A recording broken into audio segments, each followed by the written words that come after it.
All right. So today we're jumping into a really powerful argument about why certain systems, the ones designed to fix society's problems, seem to get stuck on repeat.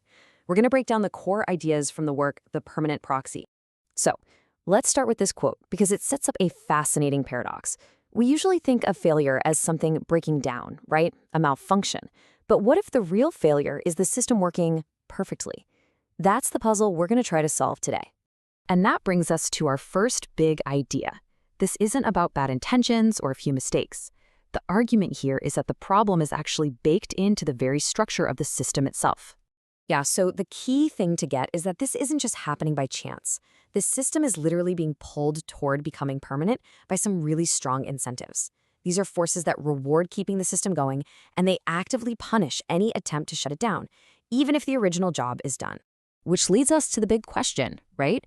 If the machine is running perfectly, why isn't it actually fixing the problems it was built to fix? Well, the argument is that the answer lies in what's missing from the design in the first place. So, what is that missing ingredient? Well, that brings us to the real key to all this. There's no exit. The source actually has a name for this missing piece: exit logic. Just think of it like a built-in off-ramp on a highway. It's a pre-planned, clearly defined way for the system to say, okay, our work here is done, and then dissolve itself. Without it, you're just driving forever. And this is where the purpose gets twisted. The goal is no longer about solving the problem and crossing the finish line. Nope. The new goal becomes just keeping the system going, proving that it's still needed. Success isn't completion anymore. It's just continuation. Now, here's our really crucial distinction. On one side, you've got what's called variable disadvantage. Think income or education level. These are things that can change. You can graduate out of low income, right?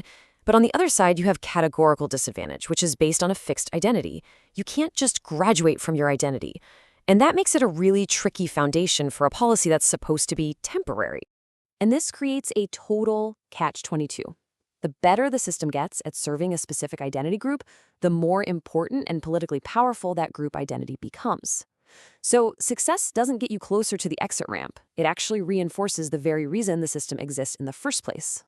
And if you thought that structural problem was tricky, it gets supercharged when you add politics to the equation. So let's dive into the powerful political incentives that basically lock this whole thing in place. At the end of the day, politics runs on clear, simple incentives, not on vague, abstract ideals. When politicians have a choice, they're almost always going to go down the path that gives them real rewards and helps them avoid immediate risk. And believe me, the incentives here are incredibly powerful.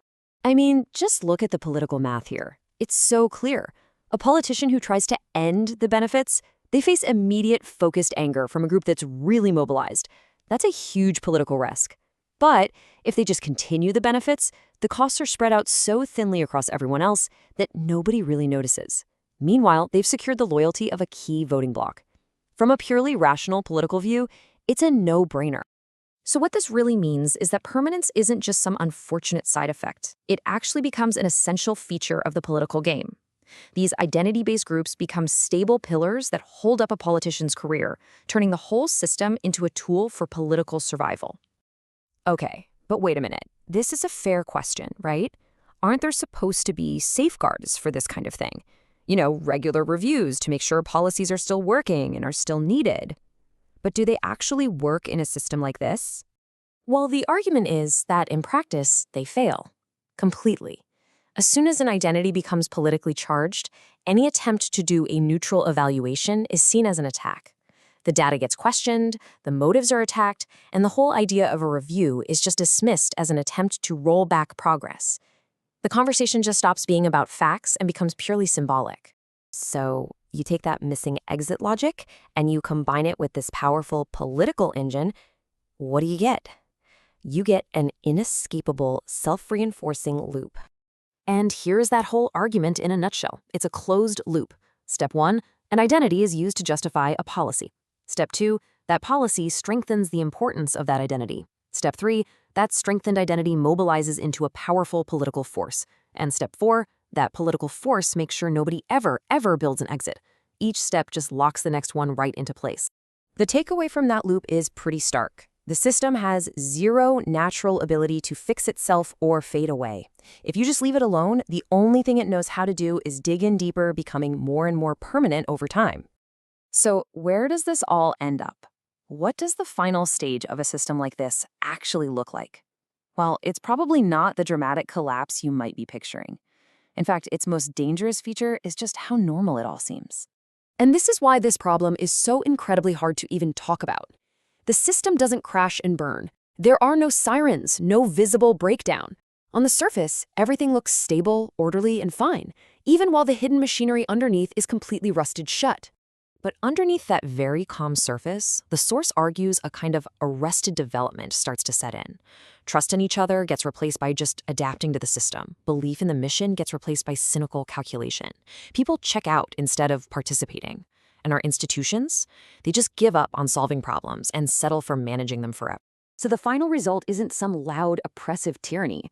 It's something much quieter and maybe even more damaging, a slow, silent breaking apart of our social fabric and our shared sense of purpose. And this brings us to a pretty haunting final thought from the source. The real danger isn't the chaos of the system breaking down. It's the quiet moment when everyone just accepts that it's broken and that this is normal. That acceptance is the final gear that locks the dysfunction in place. So what we've walked through here is a really challenging argument about the mechanics of certain systems, not their goals. And it leaves us all with a pretty heavy question to think about. What are the real long-term consequences when we all just get used to living inside systems that have forgotten why they were created in the first place?